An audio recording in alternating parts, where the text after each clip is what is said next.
Hello, I'm Kimberley Dondo, Digital Content Manager, and welcome to the In Conversation With series, a series where I speak to notable figures in the realm of financial services. Listen as they share their personal journeys, thoughts on the industry, and advice for aspiring advisors.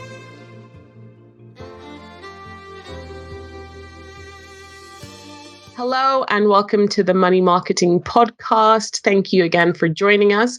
I'm joined today by Emmanuel, and I'm going to let him give a better introduction than I ever could. So Emmanuel, take it away. Hey everyone, I'm Emmanuel Asuquo, financial advisor, TV personality, and it's a joy to be here. Yeah, I'm really excited to have you on here. You have spoken previously at our retirement summit, and our audience seemed to really enjoy your story. So for me, who was not at the retirement summit, could you kind of give me a background on how you got into financial advice? Yeah, sure. So I grew up in Tower Hamlets, East London, so on a council estate. My parents are both from Nigeria, so I'm the first of my family to be born in the UK. And if anyone knows, African parents, if you're the first child, the pressure is unbelievable. I can relate, being the first child of African Zimbabwean immigrants. Yes. So I had to win in life already, just being the first child born here. But growing up in Tower Hamlets, you're surrounded by poverty, but it was normal, everyone's broke. Sorry, everyone's broke. Everyone hasn't got money. There's not money around. So it's normal. It's not something that you really dwell on because it's your environment. But the weird thing is that, right by where I lived in Limehouse, there's a place called Canary Wharf. Right. Yes. And we all know that there people are making millions, if not billions a day. Do you know what I mean? Yeah. And so it got to for me, it was a case of, how do I get out of my environment? How do I change my circumstance? And I always tell this story how, if I left the light on in the kitchen, my mom would go crazy. You could get beatings for leaving the light on in the kitchen because for her, you're wasting money. Yeah. And I'm talking one light bulb. I'm not talking under lights, under the cabinets and, multiple lights, just one bulb. Right. I will go to bed, look out my window at 8:30, 9 o'clock at night, and see all the buildings of Canary Wharf, all the 100 floor lights are on, and everybody's gone home. And in my mind, I said, wow, there must be money over there. Yeah, definitely. Because I can't even leave one light on in the kitchen. And I've left 100 floors and gone home. Yeah. And I was like, I got to get over there. I mean, the environmental impact of that, though, they should be thinking about that, but they're clearly not concerned about the electricity bill. No, they're not concerned. And my mum was. And so for me, that was get yourself over there. And so basically that became my motivation. I've got to get over there. From my bedroom window, I could see clearly obviously the Canary Wharf building, but also the Barclays and the HSBC building. And I was like, I want to work in one of those two buildings. Wow. And long story short, by 22, I become the youngest financial advisor in Barclays in the country.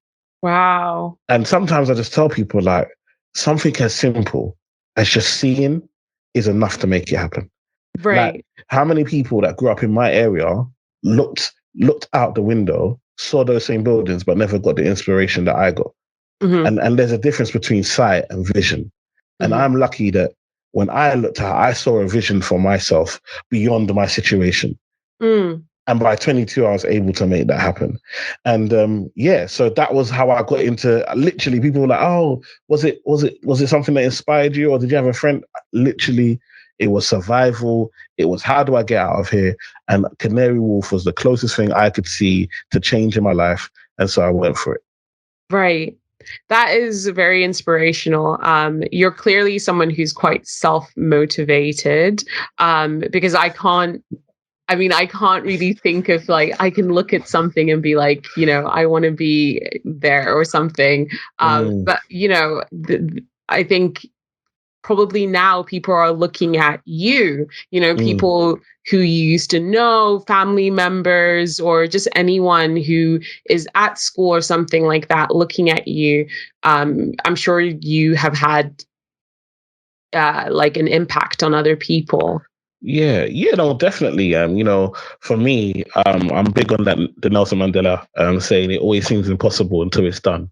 And I think my story or what I've been able to accomplish has made a lot of people feel like it's possible because they know. They know where I come from. They know I ain't got two heads. They know I'm not the smartest person. I'm not, do you know what I mean? I wasn't gifted it. It was literally drive, hard work, determination that got me here. And sometimes I always tell people, like, sometimes if you really want to help people, you have to go and accomplish it. Like, you can tell someone that do this or read this book or go here or go and study or get this mentor. But sometimes the best thing that's going to get people to change is you doing it. And them seeing you being able to do it now makes them say, well, I know if you can do it, I can do it. So now they're going to get it done. Do you know what I mean? And so for me, I like in my church, I had a lot of young people who, I when I qualified as a financial advisor at Barclays, they gave me a BMW 3 Series, brand new. Wow. Fresh, 17 miles on the clock just for testing. They literally delivered it in one big truck to my house. And I remember taking it to church, and these young people are all like, the only person they know that drives a similar car is a drug dealer. Right. And for them, it was like, what do you do? I was like, I did accounting and finance at uni, and I'm a financial advisor. And when I tell you that 80% of the young people that I was with at that time work in finance today. Right. And that's the impact you can have, because it seems impossible until it's done. Do you know what I mean? Me being able to do that, it's beyond just me. And sometimes that's what I love about what I get to do now. It's beyond just me. It's I get messages from people young people on LinkedIn like, Emmanuel, I want to be an expert. You make it seem cool to be an expert. Like I had this guy, and he was like, he told his friends he wanted to be an expert, and they all laughed at him and been like, oh yeah, you're a nerd. He said he wanted to be an expert in science. And then he was like, oh, but E-Man's an expert. And then all his friends was like, oh yeah, but E-Man's funny though. Yeah, E-Man's cool. And then it became all right. And it's just those types of changing it, like, what is cool? I get young people that tell me, oh, it's cool. You got 4 kids and a wife and you make it cool to be married. Like, I always thought like I didn't really want to be married, but you make it look like it's fun. And actually, me just living my authentic life is actually making people feel like, oh, okay, this is possible for people like me. Seeing is believing. Yeah, I think it is definitely a perception, because obviously the perception was always that certain professions are cool, whether it's your musicians, your actors, your footballers. But I think it's actually also very cool to be someone who's financially stable and happy in their life. So if you're able to kind of share that, I think also now there's that conversation where people are just looking for whatever brings them peace and happiness over everything else.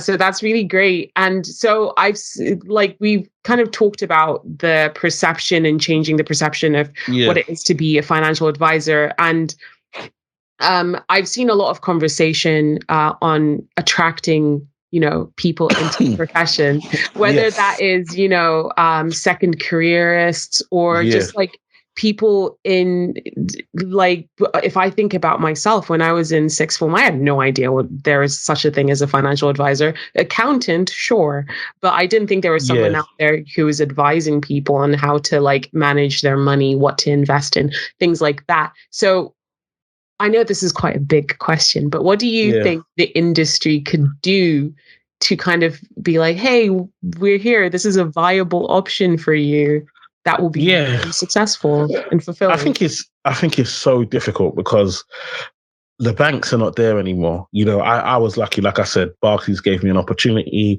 They paid for all my training. I got paid to learn. They gave me a tutor. They helped me with my exams, even exams that I failed. They helped me again with a tutor. to just focus on passing. Like these things, these environments where you can really learn and develop and grow and get the skill set is not really there anymore. And then also you have to also think about, for a lot of people, there's just, I don't know if they call it unconscious bias or bias, but if someone had like a lot of people have practices, you are building up your own individual financial advice firm, your own business. And a lot of the time, when you look at who you want to succeed you want that person to be similar to you. Yeah. Naturally, you want that person to be similar to you. And so what happens is, a lot of the time, and I've had this in my career, where people feel like, oh, certain types of client are not going to be able to relate to you, right?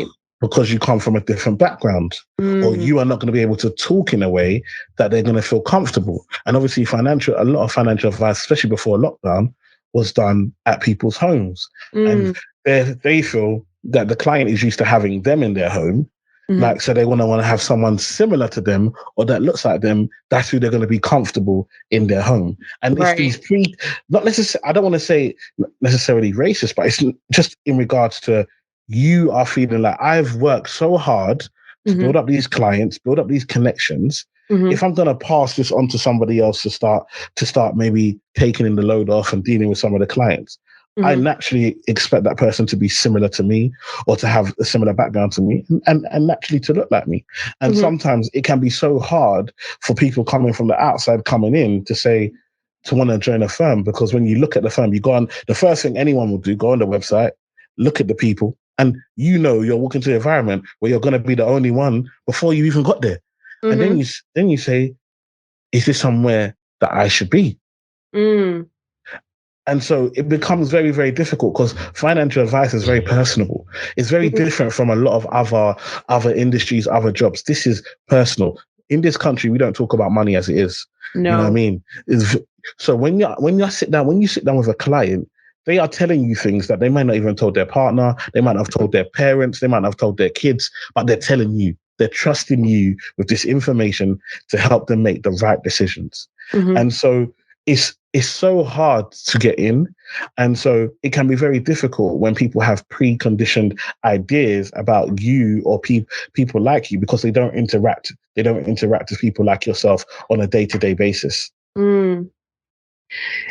I mean, yeah, that's a very valid point, because, but then at the same time, I have been someone who, even as a Black woman, I've grown up in a majority white area my whole life, and I'm very used to being in spaces where, like, there's not many people that look like me, but I've kind of just dealt with it and moved through it. And in the same respect, the people who I speak to, who I approach, even in my current role, they don't have the same background as me. They don't look like me, but we are able to find commonality, and also those differences make for interesting conversations. And I think when you're saying that financial advice is very personable, I think there's nothing better than starting off a conversation by sharing your stories, rather than like, I know your background because it's similar to my background. So, there's a relationship that's built that way, I think.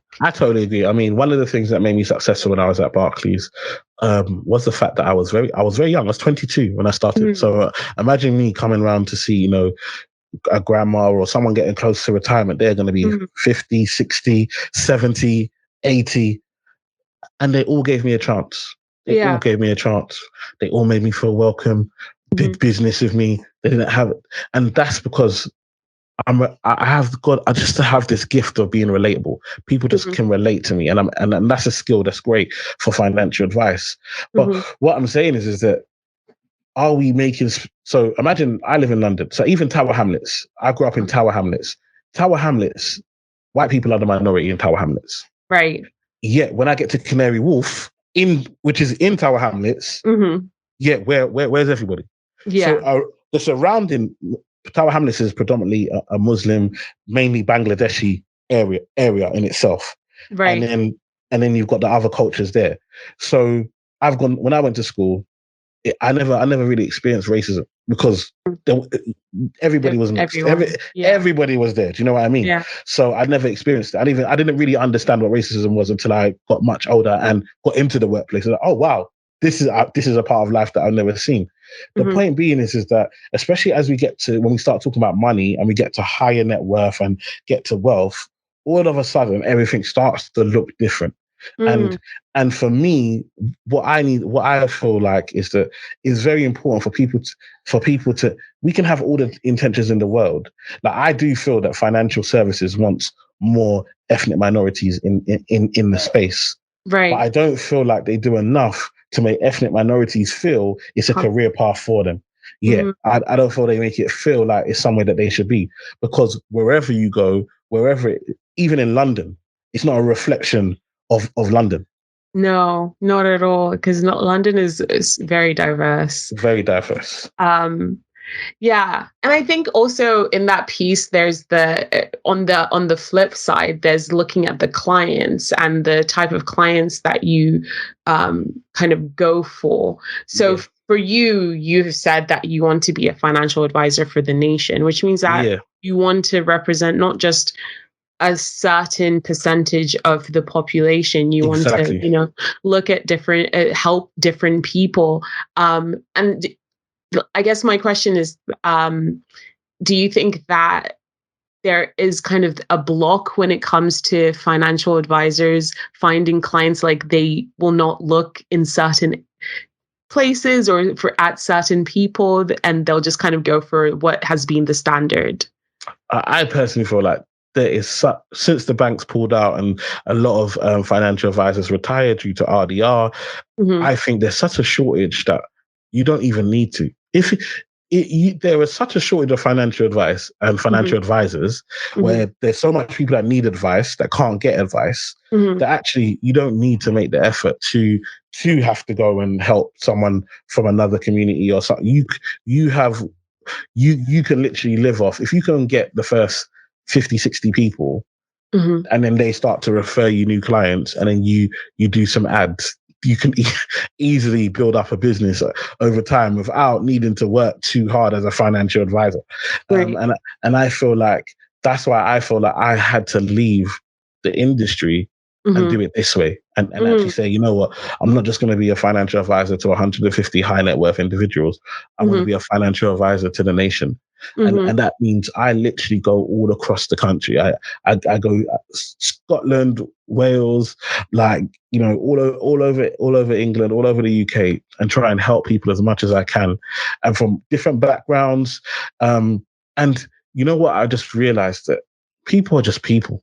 And I think sometimes we put labels on people on, high net worth, or this person's, this person's black, this person's straight, this person's transgender. Like, people are just people. And at the end of the day, we all need help with our finances. It's one of those life skills that we all need help with.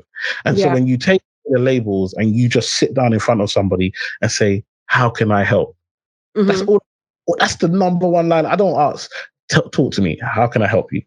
And when you see people pour out, you can tell that a lot of people are carrying around financial trauma, financial burden, because were never taught this, and they just have anxiety when it comes to money.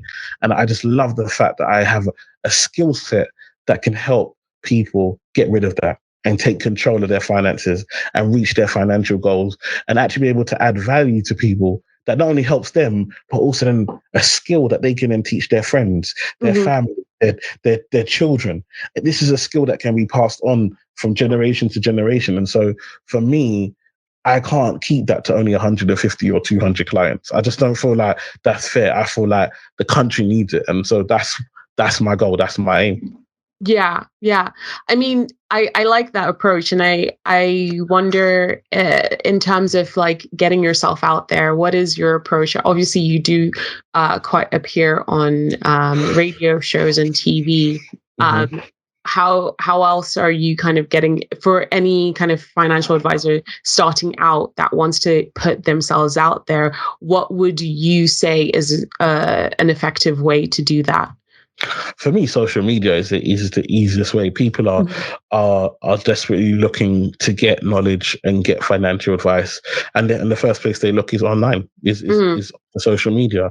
And I feel like there's not enough voices. I think people feel like, oh, there's so many financial influencers, but I feel like people learn in different ways. So some people like my style in regards to entertaining and be funny, but some people just like the straight facts and just want to know, this is how much I can take out, this is the tax, this is the benefits.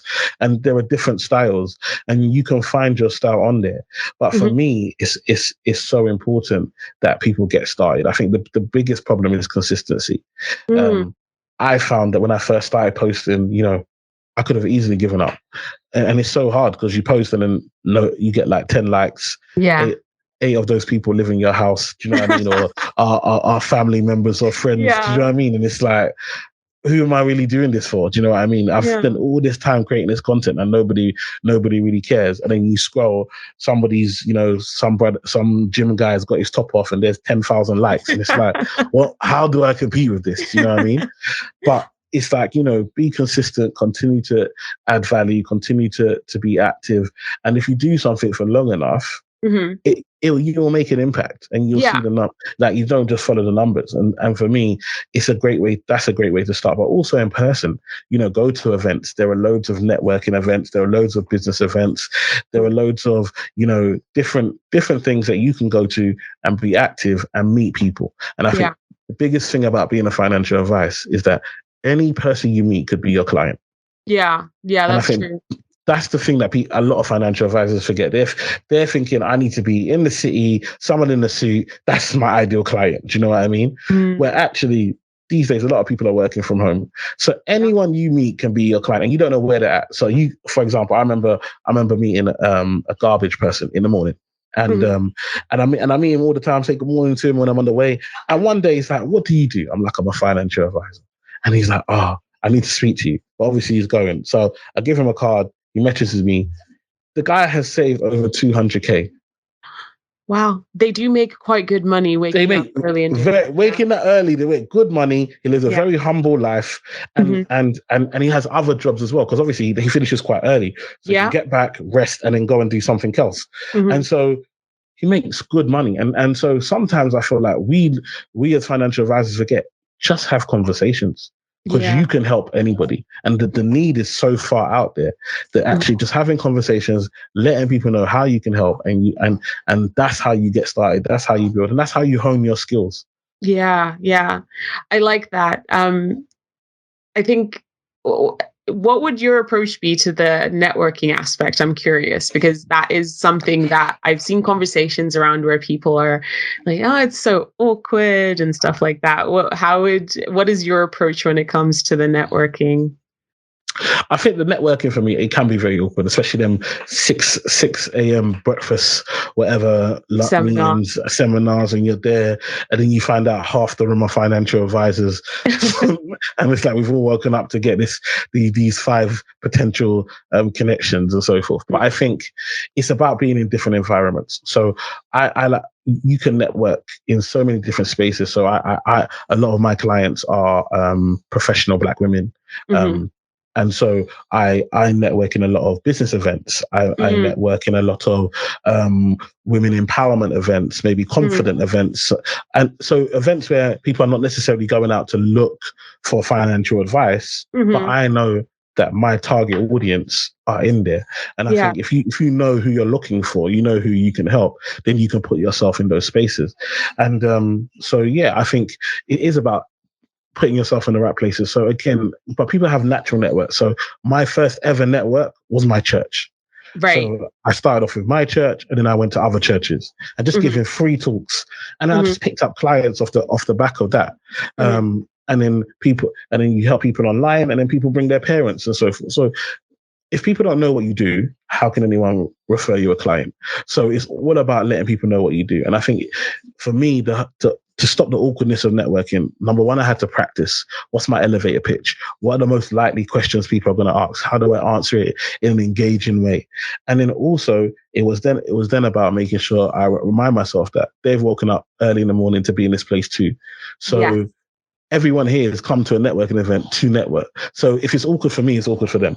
So as long as you remind yourself that we're all awkward, let's just have a conversation. Yeah. Let's just do it. Do you know what I mean? Don't feel like you have to sell. I think that's one of the big things when it comes to networking. You feel like, oh, I've got to sell. I've got to get a contact number.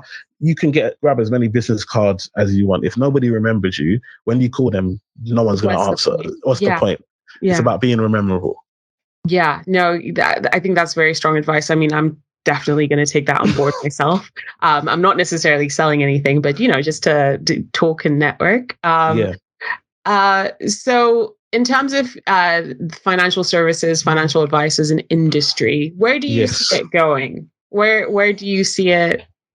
Do you have high hopes or uncertainty? What are your thoughts? Yeah, I think it's always needed. I think it's always going to be there. There's always going to be a high net worth individuals that are always going to want to speak to a human being. Yes, there are so many like robo advisors and stuff like that, but we've seen that the people that tend to use robo advisors are people that you wouldn't necessarily be your clients anyway. They kind of want to get started, or they're smaller amounts that you wouldn't really want to service or be able to charge and so forth. So I don't feel like that's a problem. I think robo advisors is great because I feel like they kind of help with the disappearance of the banks. Now people have stuff that they can do themselves. They can use apps and stuff like that. So I don't see a problem there. I think when you get to a certain level of money, you want to have a conversation with someone. You want to make sure that your answers are bespoke to you and your situation and your goals. So I think financial advice will always be needed. It will always be in high demand. It will always be something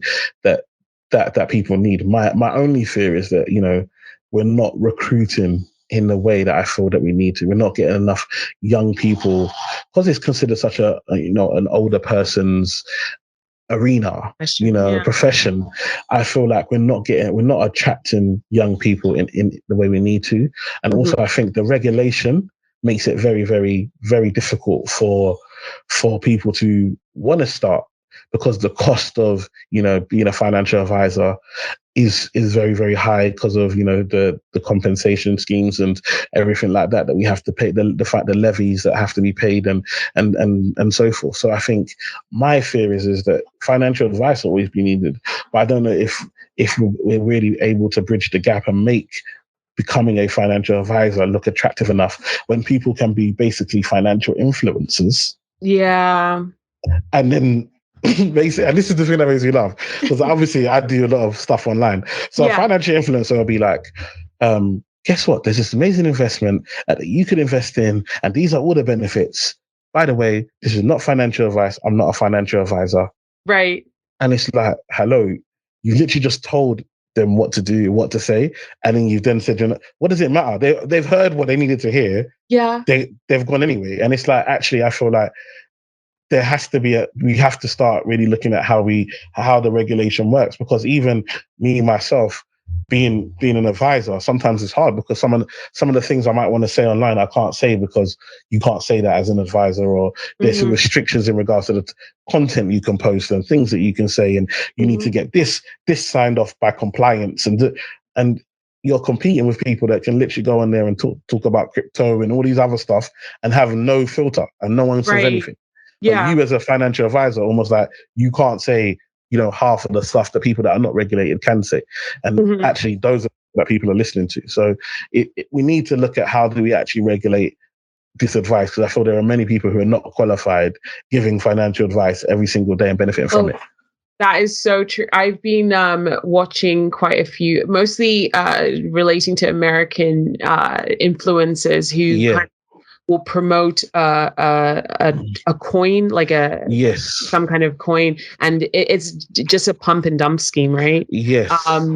And they'll say like it's going to the moon and stuff like that, and they'll have that whole bit of this is not financial advice, exactly. But they have made their cut because people don't know that they're getting paid to promote this thing. Exactly. And I think there is that thing where like the regulation is just not catching up quick enough to stop people doing that, because people are, I can understand from the influencers perspective, because they're making millions. Yeah. Just like a 30-second clip that they put out there. Exactly. But the poor kids mostly who are listening to their favorite influencer talk about this thing and being like, I can be as rich as you, they're getting sucked into it too. Yeah, and so there has to be that has to catch up, and we have to take away this whole,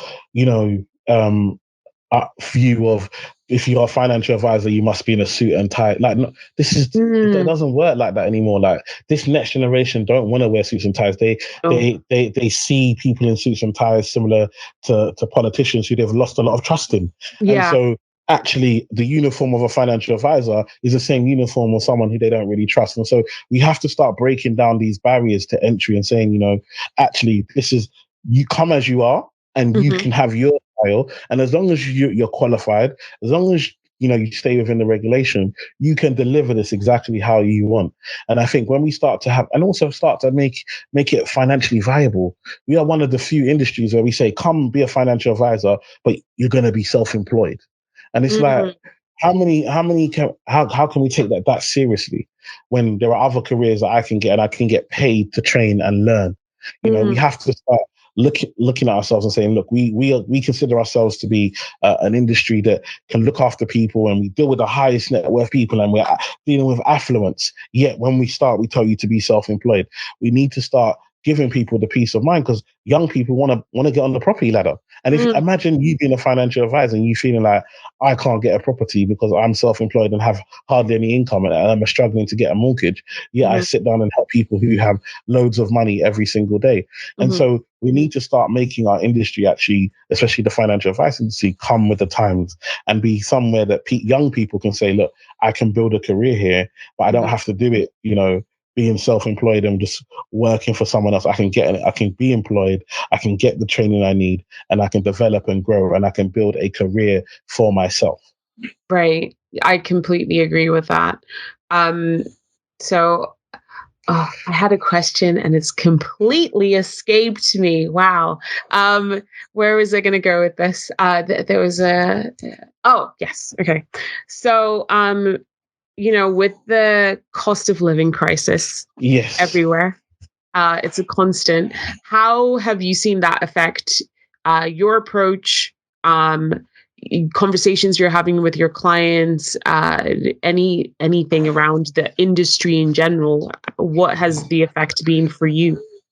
Yeah, the effect has been vast. I think, it's really hard for people, especially, people that are getting started. I meet a lot of young people who I will tell them, look, you can start from £50 or £100 and start getting to an ISA and start investing and experience and build up your knowledge over time. And it's like, actually, they don't have that anymore. Food prices, gas price, they don't have that even that small amount that we used to consider was a small amount. It's just not there anymore. And salaries are not going up in the same way. We speak to people who, especially in the UK, where there's big culture and divine right to own a property. We're seeing so many people feel like, this is not gonna, I can never do this. I want to be like, generation rent, and it's like, so many people are being down, like feeling like their hopes are gone, or they're going to have to go and live miles away in a village far away from everything that they've known and everyone that they know, just to get on the property ladder. We're seeing people feel like, actually, pensions are not enough. So, how much you need to put in a pension to get an income. People think, well, I need like $500,000 in a pension to have a decent income in retirement. How am I going to save that when I'm on 30K a year or 25K a year? Do you know, that's true. That the average salary can't save how much you need to have the type of income you want in retirement. So the people are worried, people are nervous, and then also people are working so much. So there's this thing of, I want to live this lifestyle, but actually at what cost? So we're seeing a lot more separations and divorce and relationships breaking down because people are having to work so much that they're not having time for each other. And it's like, where's the balance? Do you know what I mean? But in a crisis, there's no balance. We're in survival mode. Do you know what I mean? Yes. And it's so, like, actually, you're taking it out on your partner or you're taking it out on one another, but actually we're not really understanding the situation that we're in, and that this is just a short period. It's just going to be a short period of time. It feels like it's forever, but this will be a few years, and then we'll be back out of it and onto something else. But the point being is that there's never been a more bigger time where people need financial advice and people need help. And how many of us as financial advisors can we really say we are helping those that need the most help? The truth is, that's not what we're doing.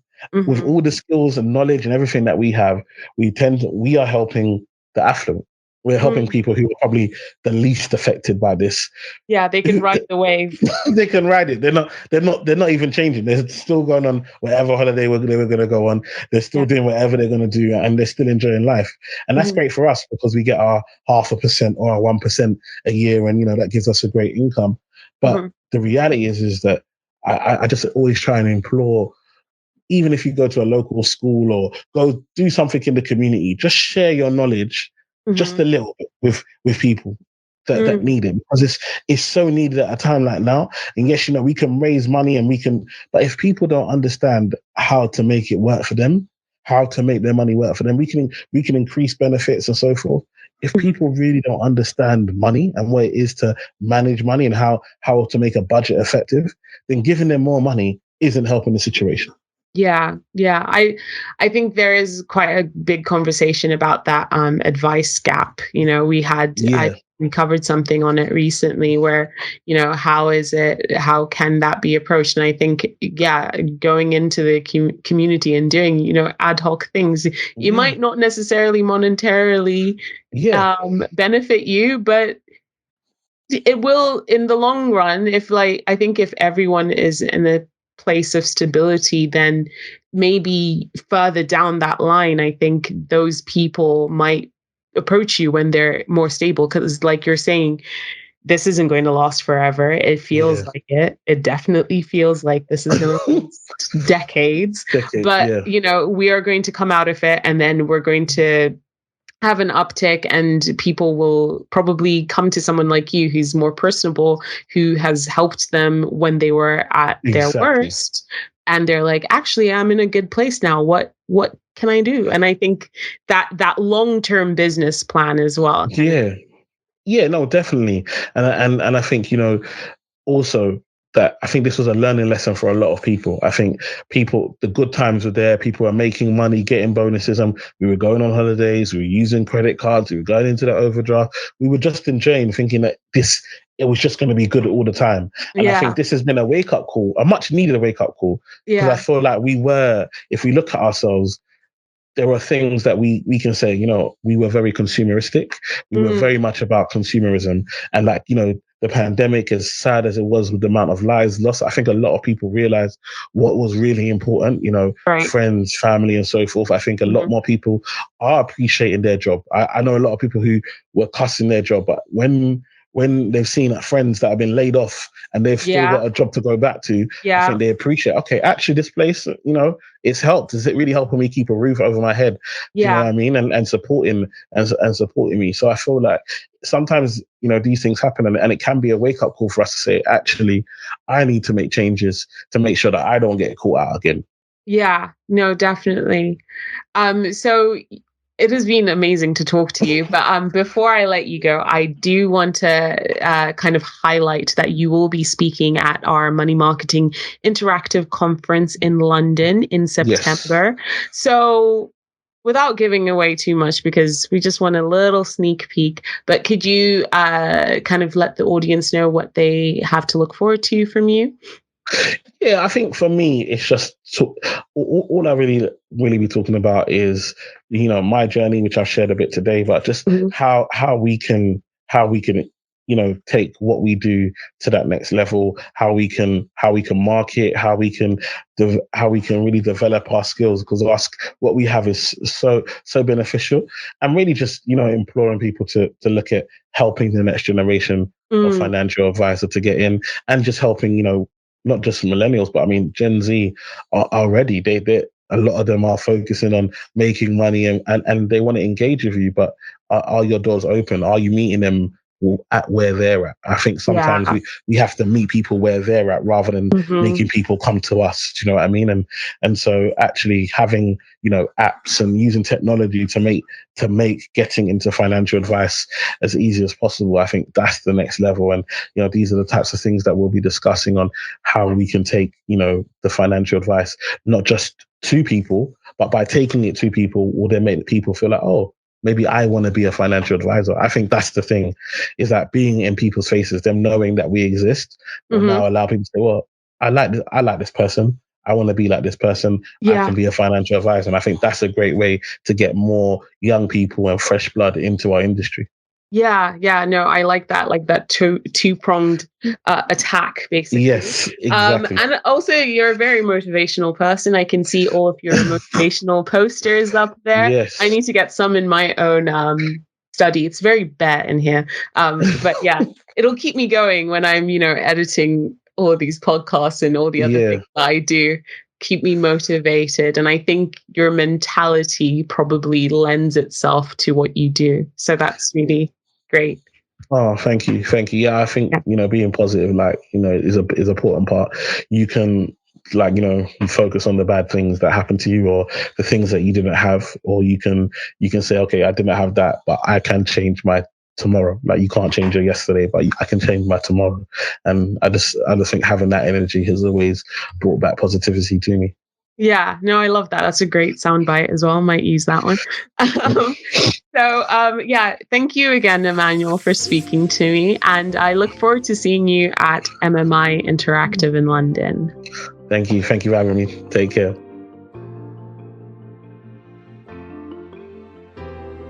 Thank you for listening to In Conversation With. We do hope that you enjoyed it. Please do keep up to date with all our new releases via Podbean, Apple Podcasts, Spotify, and everywhere else you get your podcasts from. You can also keep up to date with all our new content published on the Money Marketing website, as well as our print edition Money Marketing magazine. So make sure to subscribe. Follow us on Twitter, LinkedIn, Facebook, and Instagram. See you next time.